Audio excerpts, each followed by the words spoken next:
Quello che noi imputiamo al ministro Toninelli è quello di di allungare il brodo con tutti i mezzi e gli strumenti in suo possesso. Passato il clamore del disastro sfiorato sul canale della Giudecca, passati scontri, dibattiti e manifestazioni, il tema grandi navi a Venezia sembra tornare gradualmente in quel cono d'ombra dal quale da anni riemerge sporadicamente per essere poi riaccantonato fino alla prossima polemica.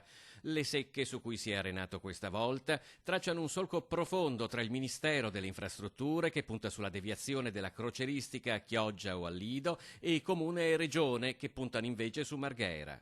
Il ministro Toninelli è al governo da un anno, il dossier delle grandi navi è sulla sua scrivania dal primo giorno in cui si è insediato, fisicamente li ho anche visti girare. Erano 2 paginette, come ha detto lui, per quello che riguarda Marghera. No, sono faldoni, ma guardate che sono tutta la documentazione relativa alle grandi navi che è stata trasmessa al Ministero per il Comitatone, è online. E non sono 2 paginette, perché se uno si collega online anche dal sito del porto scarica, non so se sono tra le 300 e le 400 pagine. E proprio attenendosi a quella documentazione, De Berti vorrebbe che si procedesse confrontandosi in ambito istituzionale, attraverso quel comitatone di cui da Venezia si chiede a gran voce la convocazione al ministro.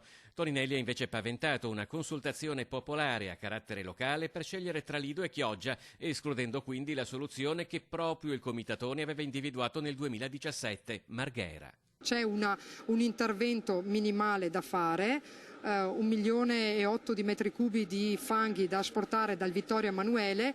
Per il ministro sono un problema, ma mi parlano di asportare 7 milioni di metri cubi da Chioggia e fino a prova contraria Chioggia è in laguna.